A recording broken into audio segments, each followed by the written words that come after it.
Para quienes trabajan en organizaciones locales en Venezuela y se encargan de explicar temas de gestión de información humanitaria, esta guía va a ser de gran ayuda. Vamos a explorar juntos qué significa realmente facilitar, qué hace que ese rol sea diferente y cómo la andragogía, que es básicamente la ciencia de cómo aprendemos las personas adultas, puede ser nuestra gran aliada. Porque al final, la clave no es solo soltar contenidos, sino crear experiencias de aprendizaje que de verdad conecten con un equipo y con su comunidad.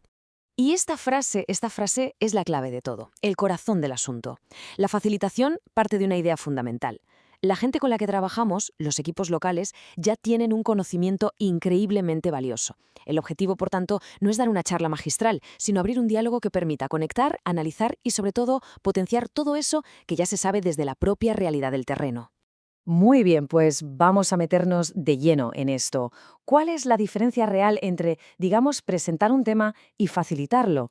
Pues la diferencia es abismal. A ver, para que quede súper claro, vamos a ponerlo en perspectiva. Cuando hablamos de enseñar, normalmente nos referimos a transmitir conceptos nuevos, un poco como un profesor en una clase. Capacitar, por otro lado, busca que la gente aprenda a hacer algo muy concreto, como por ejemplo usar una herramienta nueva. Pero facilitar es otra cosa. Aquí el aprendizaje no viene de fuera, sino que nace del propio grupo, nace de su experiencia, de la reflexión conjunta y de cómo interactúan las personas. El trabajo de quien facilita es precisamente ayudar al grupo a pensar, a conectar los puntos de lo que ya sabe y a adaptar cualquier contenido a su realidad local. Así que, si nos quedamos con una idea, que sea esta. Facilitar es un verdadero arte. No se trata de tener todas las respuestas, sino de saber plantear las preguntas correctas. Es un ejercicio de escucha de verdad, de guiar la conversación sin imponer y de crear el espacio para que sea el propio grupo el que encuentre sus soluciones y llegue a sus propias conclusiones. Vale. ¿Y esto cómo se ve en la práctica? ¿Cuáles son las responsabilidades concretas que se asumen cuando se está en el rol de facilitar? Vamos a verlo. Bueno, pues este rol tiene, digamos, 5 funciones principales. La primera es diseñar la experiencia de aprendizaje. Ojo, no solo las diapositivas, sino todo, el objetivo, las actividades. Luego es clave activar la participación de todas las voces, que no sea un monólogo.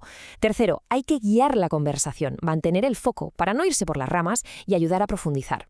Una de las más importantes, sin duda, es crear un entorno seguro, un espacio donde la gente se sienta a gusto para preguntar, para dudar, incluso para equivocarse. Y por último, es fundamental cerrar los aprendizajes, ayudar al grupo a poner en palabras qué se llevan y sobre todo qué van a hacer a partir de ahora. Vamos a poner un ejemplo bien concreto. Imaginemos una sesión sobre un tema tan delicado como la ética y los datos sensibles. En vez de soltar un rollo sobre las normas, lo que se hace es pedir al equipo que comparta situaciones reales que hayan vivido. A partir de ahí, se analiza en grupo qué funcionó, qué riesgos hubo y, lo más importante, qué se podría hacer de otra manera la próxima vez. Así, el aprendizaje se vuelve algo útil, práctico y, desde luego, mucho más fácil de recordar. Ahora que ya tenemos claro el rol, vamos a ver un método de 5 pasos para diseñar una sesión que de verdad funcione. Todo, absolutamente todo, empieza con el objetivo. Hay que hacerse la gran pregunta. Al terminar esta sesión, ¿qué quiero que el grupo sea capaz de hacer o de decidir?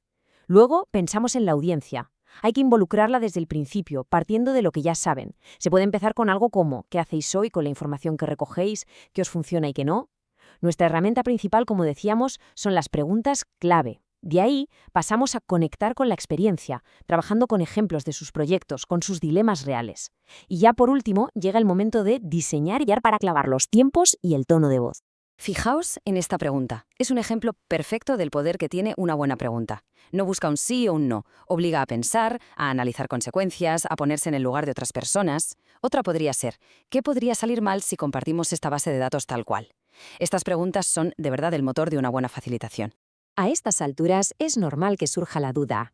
¿Y por qué funciona tan bien este enfoque? Bueno, pues la respuesta está en algo muy interesante, la manera tan particular que tenemos de aprender las personas adultas. Y a eso, como decíamos, se le llama andragogía. La andragogía, para que nos entendamos, es la ciencia que estudia cómo aprendemos cuando ya somos mayores. Y lo que nos recuerda es algo obvio, pero que a veces se olvida. Los equipos con los que trabajamos no son páginas en blanco. Todo lo contrario, traen una mochila cargadísima de experiencia, de criterios propios y de un montón de responsabilidades. Y eso hay que reconocerlo, valorarlo y usarlo. A ver cómo estos principios, que pueden sonar algo teóricos, se traducen en acciones súper concretas. La relevancia, por ejemplo, significa que hay que conectar con los problemas del día a día. En un contexto de crisis, esto es vital. Lo que se aprende tiene que servir para hoy. El diálogo es justo eso, fomentar la conversación y evitar el monólogo a toda costa. La experiencia es nuestro punto de partida, siempre casos reales.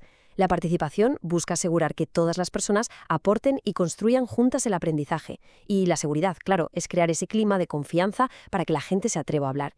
Cuando se aplican estos principios, la gente no solo asiste a la sesión, sino que se implica, opina y al final transforma su manera de hacer las cosas. Muy bien, pues después de toda la teoría está claro que la mejor forma de aprender a facilitar es, pues eso, facilitando. Así que aquí va una propuesta de un ejercicio muy sencillo para empezar a practicar desde ya. Es una mini experiencia de facilitación. El primer paso es elegir un tema de trabajo, del día a día, algo como la participación comunitaria en la recolección de datos. El segundo paso es diseñar una sesión súper corta, de solo 10 minutos, que tenga una pregunta para empezar, un caso real breve y una pregunta para analizarlo. Y el tercer paso, que es importantísimo, es pedir feedback, pedirle al equipo su opinión sincera. Y para ese feedback, estas 3 preguntas son oro puro. No se trata de juzgar, sino de aprender juntos. ¿Qué funcionó bien? Para saber qué mantener. ¿Qué nos ayudó a participar? Para entender qué es lo que genera conexión. Y, por supuesto, qué se puede mejorar para la próxima vez, para seguir creciendo. Porque aprender a facilitar es un proceso continuo de práctica y reflexión. Y terminamos con la idea principal, el gran porqué de todo esto. Las personas que trabajan en organizaciones locales en Venezuela ya tienen lo más valioso, la experiencia en el terreno y un compromiso real con sus comunidades.